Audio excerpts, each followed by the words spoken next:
હવે 108 એમ્બ્યુલન્સ સેવાની જેમ 112 હેઠળની પોલીસની પીસીઆર વાનને પણ કોઈપણ વિસ્તારની હદ નહીં નડે। પોલીસની પીસીઆર વાન હવે કોઈપણ વિસ્તારમાં જઈ ઇમરજન્સી કેસ હાથમાં લઈ શકશે। પોલીસ સેવાને ઝડપી બનાવવા રાજ્યમાં 112 હેલ્પલાઇન સેવા અંતર્ગત પોલીસની પીસીઆર વાનને અન્ય પોલીસ સ્ટેશનની હદમાં જઈ કામ કરવાની પરવાનગી આપવામાં આવી છે। સ્થળે પહોંચેલી પીસીઆર વાનનો સ્ટાફ કોઈપણ કેસમાં પહેલા સમાધાનનો પ્રયાસ કરશે। જો સમાધાન નહીં થાય તો બંને પાર્ટીને જે પોલીસ સ્ટેશનની હદમાં કેસ બન્યો હોય તે પોલીસ સ્ટેશનમાં લઈ જઈ કાર્યવાહી હાથ ધરવામાં આવશે।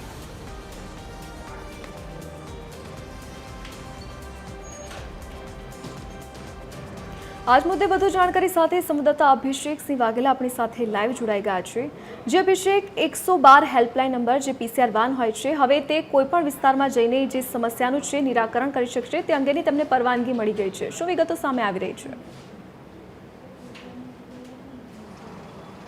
जी बिल्कुल धरती बात करें तो 108 ની જે સુવિધા જે છે જે ઇમરજન્સી સુવિધા જે છે તે બહાર પાડવામાં આવી છે અને તેની સાથે સાથે 112 ની વ્યવસ્થા જે છે તે પણ કરવામાં આવી રહી છે અને તેમાં એક હવે નવી વ્યવસ્થા ગોઠવવામાં આવી રહી છે। જેમાં વાત કરવામાં આવે તો 112 ની હેલ્પલાઇન જે સેવા જે છે તેમાં ઝડપી પોલીસ અને ઇમરજન્સી માટેની જે નવી વ્યવસ્થા જે છે તે ઊભી કરવામાં આવશે। મારી પાછળના હું દ્રશ્યો બતાવવા માંગીશ કે જોઈ શકાય છે કે અત્યારે હાલ આ 108ના દ્રશ્યો જે છે ઇમરજન્સીના જે જ્યાંથી 108 અને 112 ની હેલ્પલાઇન જે છે તે અહીંથી ઓપરેટ કરવામાં આવી રહી છે। જો તેમાં વાત કરવામાં આવે તો જે પ્રકારે 108 એમ્બ્યુલન્સ સેવા છે જે કોઈપણ વિસ્તારમાં જઈને ઇમરજન્સી કેસ જે પ્રમાણે હાથ ધરે છે તે રીતે જ હવે 112 ની હેલ્પલાઇન જે છે તેના હેઠળ પોલીસની પીસીઆર વાન જે છે તે પણ કોઈપણ પોલીસ સ્ટેશનની હદ હશે ત્યાં જઈને તેઓ કેસ જે છે તે હાથ ધરી શકશે।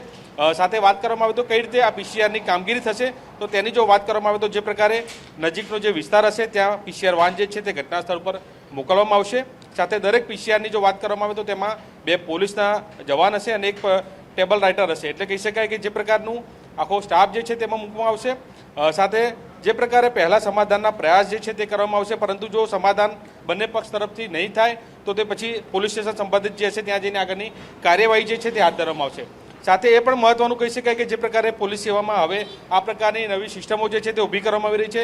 સાથે વાત કરવામાં આવે તો જે પ્રકારે મારામારી જેવા ગુનાઓ હોય છે જે પર ઘટના સ્થળ ઉપર જઈને જે પ્રકારે પીસીઆર જે છે તે કેસ આપણે પોતાની સાથે મેળવતા હોય છે। સાથે સાથે વાત કરવામાં આવે તો જે પ્રકારે અત્યારે હાલની વાત કરવામાં આવે તો 123 જેટલી અને રાજ્યની જો વાત કરવામાં આવે તો 1000 જેટલી પીસીઆર વાન જે છે તે કાર્યરત છે। સાથે સાથે 112ના આપણે સંચાલનની જો વાત કરવામાં આવે તો જે પ્રકારે આ દ્રશ્યમાં જોઈ શકાય છે કે 108નું જે સંચાલન કરવામાં આવે છે ત્યાંથી 112નું સંચાલન કરવામાં આવે છે। જેમાં 108ના કોમન કંટ્રોલ રૂમમાંથી 112ને જે છે તે હેલ્પલાઇનમાં સંચાલન કરવામાં આવશે।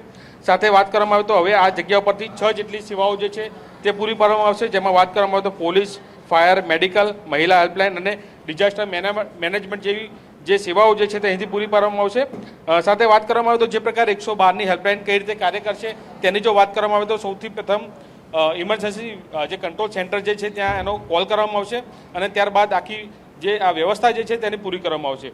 એટલે કે ધરતી સૌથી મહત્વનું કહી શકાય કે જે પ્રમાણે 108ની સુવિધા પૂરી પાડવામાં આવતી હતી ત્યારબાદ હવે 112ની જે નવી વ્યવસ્થા જે છે તે ઊભી કરવામાં આવી રહી છે ને તેમાં પણ હવે પોલીસ જે છે તે સંકળાશે। સાથે સાથે કહી શકાય કે પીસીઆરનું જે સંકલન સાથે તેઓ આમની સાથે જોડાશે। 112 અને પીસીઆર વાન જે છે તેઓ ઘટના સ્થળ ઉપર જશે જ્યાં પણ ઇમરજન્સી સેવાઓ જે છે જે પ્રકારે અલગ અલગ સેવાઓની વાત કરવામાં આવી ત્યાં જઈને તેઓ તેની જે પરિસ્થિતિ હશે તેને જાણશે। સાથે સાથે સમાધાન થશે કે કેમ તે વિશેની વિસ્તારથી માહિતી લેશે। જો સમાધાન નહીં થાય તો જે તે નજીકનું જે પોલીસ સ્ટેશન હશે ત્યાં જઈને આખી પોલીસ પદ્ધતિ પ્રમાણે જે કાર્યવાહી જે છે તે કરવામાં આવશે। એટલે કે આ પ્રકારની નવી પહેલ જે છે તે શરૂઆત કરવામાં આવી છે ને જેનાથી કહી શકાય કે શહેરીજનોને અને રાજ્યના લોકોને ક્યાંક આનો લાભ થતો જોવા મળશે।